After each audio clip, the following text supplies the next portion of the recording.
My friends, the Lord be with you. A reading from the Holy Gospel according to Mark.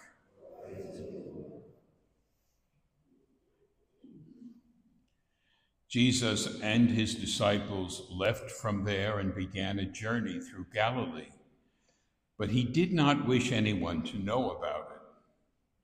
He was teaching his disciples and telling them, "The Son of Man is to be handed over to men, and they will kill him. And 3 days after his death, the Son of Man will rise." But they did not understand the saying, and they were afraid to question Jesus. Then they came to Capernaum, and once inside the house, Jesus began to ask them, "What were you arguing about on the way?" But they remained silent because they had been discussing among themselves on the way who was the greatest. Then Jesus sat down, called the 12, and said to them, "If anyone wishes to be first, he shall be the last of all and the servant of all." Taking a child, he placed it in their midst, and putting his arms around the child, he said to them, "Whoever receives one child such as this in my name receives me, and whoever receives me receives not me, but the one who sent me." The Gospel of the Lord.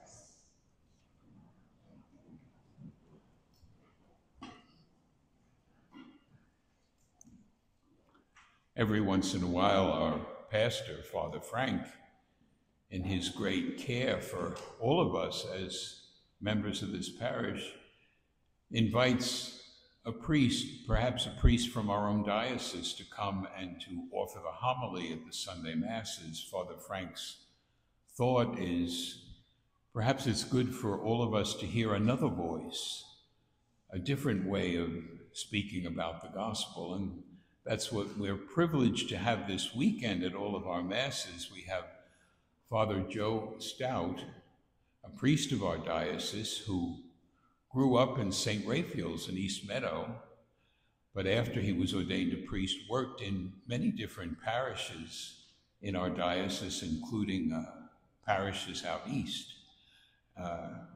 Father Joe and Stout, who's going to preach today, and Father Frank are dear friends, and I'm very happy to say that Father Joe and I are good friends. In fact, we were in the seminary in Huntington together. Not in the same class, we were a few years apart. I'm not going to tell you whether he was a few years ahead of me or behind me. You can figure that one out for yourself. But please join me for this homily in welcoming Father Joe Stout.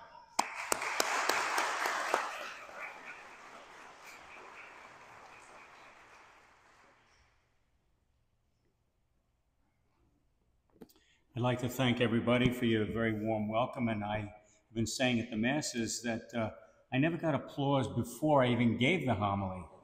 So this is a very unique experience. And, you know, if I were you, I'd be wondering, as Father Joe said, Father Joe Stout has been in many parishes in the diocese. Now, if you were going to hire somebody and they were in a lot of different jobs in a short amount of time, what would you think? The guy's a problem, like nobody, he can't hold a job down. So why was I in so many parishes and so many in 46 years? Well, a moving target is hard to hit.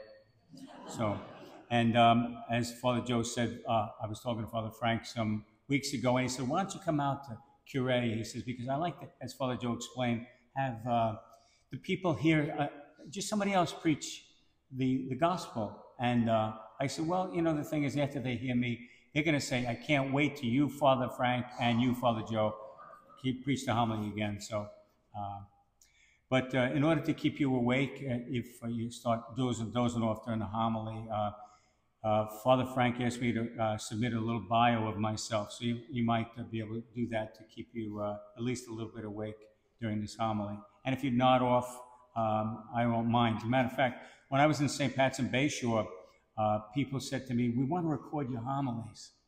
And I was like, "Really? You want to record my homilies?" Yes, they said, because this family had said, "So when I have trouble falling asleep, I'll just put the homily on. I don't have to take a sleep aid."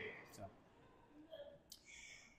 I want to begin by asking you a question. You don't have to raise your hand. This is not religion class, but what is your definition, think about it, of success? My guess is that if we took a poll of a cross-section of American people, our fellow Americans, I would think that most people would define success as somebody who makes a lot of money. They have a good salary, good job, and with that comes a big house to live in, a couple of late model cars in the driveway, closets full of clothes, the latest technological equipment, expensive vacations, and all that comes with making money. And also the envy and the praise of many people. This must be a very important person. Look at all that she has, all that kind of thing. And now I'm not trying to say this. So Father Joe, what you're saying is that you're not allowed to have a nice house, a big house. You're not allowed to drive a late model car. You're not allowed to have clothes or take a real expensive vacation every now and then. There's something wrong with that.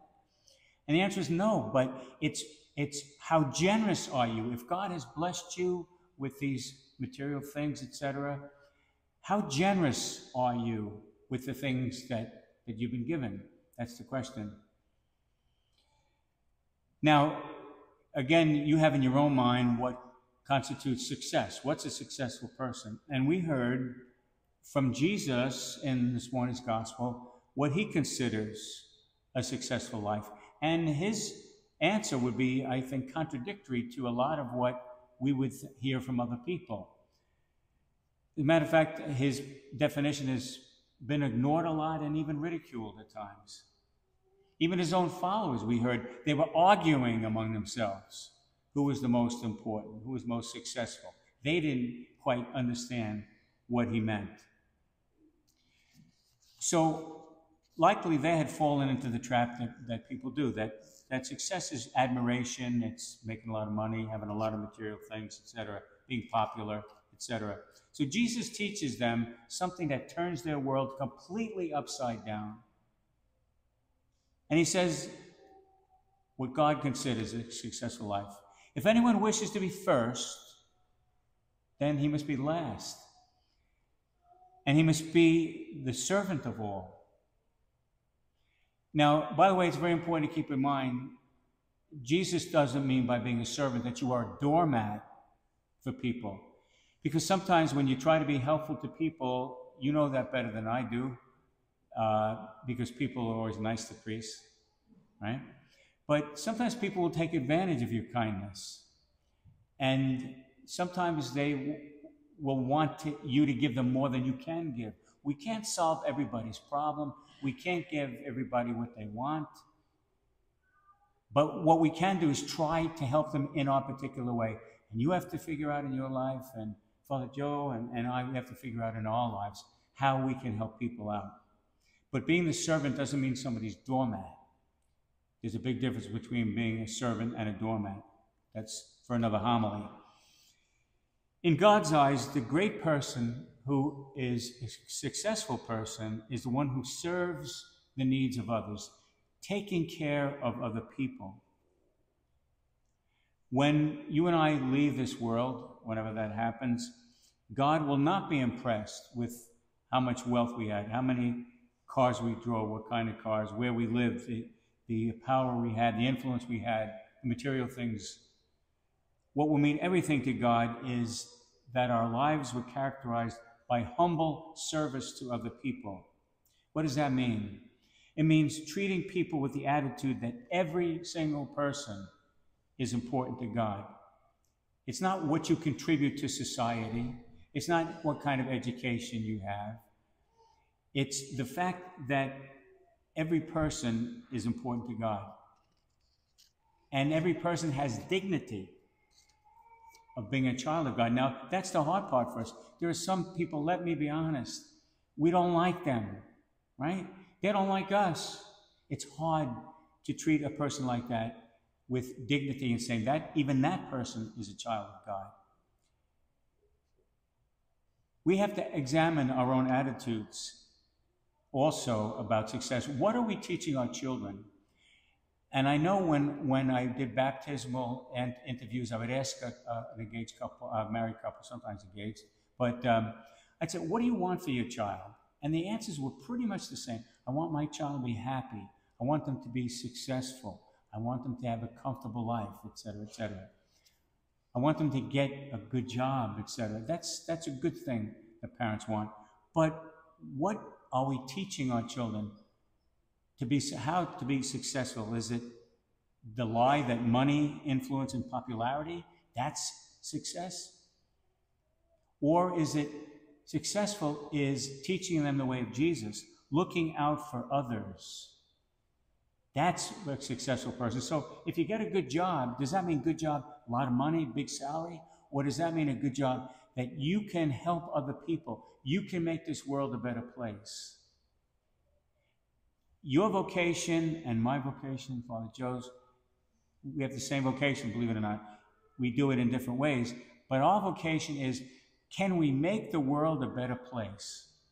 Now, you can do it in different ways and reach certain people that Father Joe, Father Frank, and I can't. People who, for example, don't or can't go to church. You live in the neighborhood. We can't reach them. We don't know who they are sometimes. But by your kindness, your concern, your care for them, you're being a good neighbor to them. You're making your corner of the world a better place. That's what you were called to do. Your family, teach your children, try the best you can to bring them up to be kind people, to be loving people, to be people of faith. That's a huge vocation.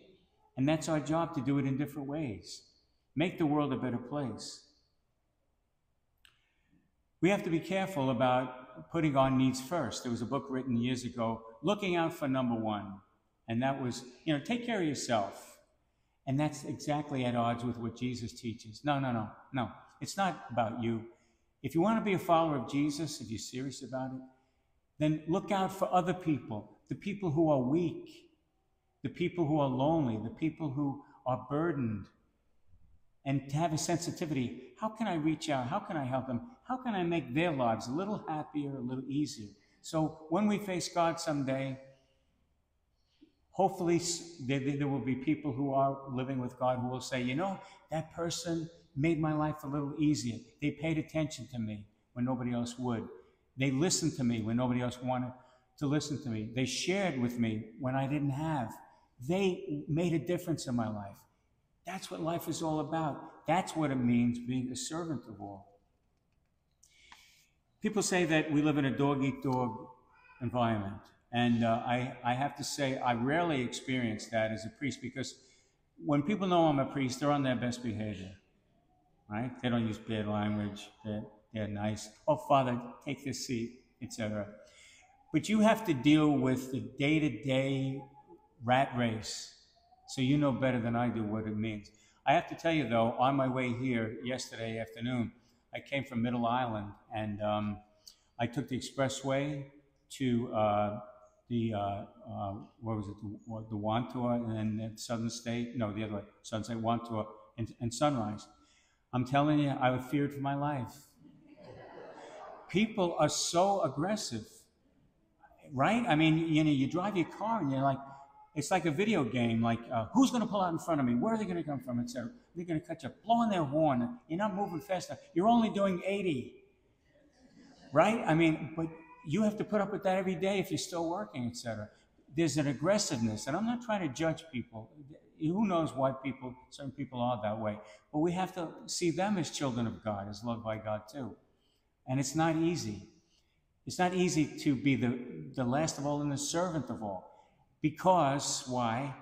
Again, we're going to pay a price if we try to live that way. If we try to live Jesus' teachings in this society we live in, you're going to pay a price. And the question for you and me is it worth it to me to pay that kind of a price? Also, we have to fight the mentality that says, and I've heard people say this, everything I have is due to my hard work. It wasn't handed to me on a silver platter. I'm a self-made person. And I say, no, that's wrong. You're not a self-made person, even though you're successful in their definition. You're a God-made person. Because the reason you are successful, if it's financially, materially, God gave you the intelligence. God gave you the opportunities. You didn't come up with it yourself. And God gives me help to bring His loving care where it is lacking in this world and in people's lives.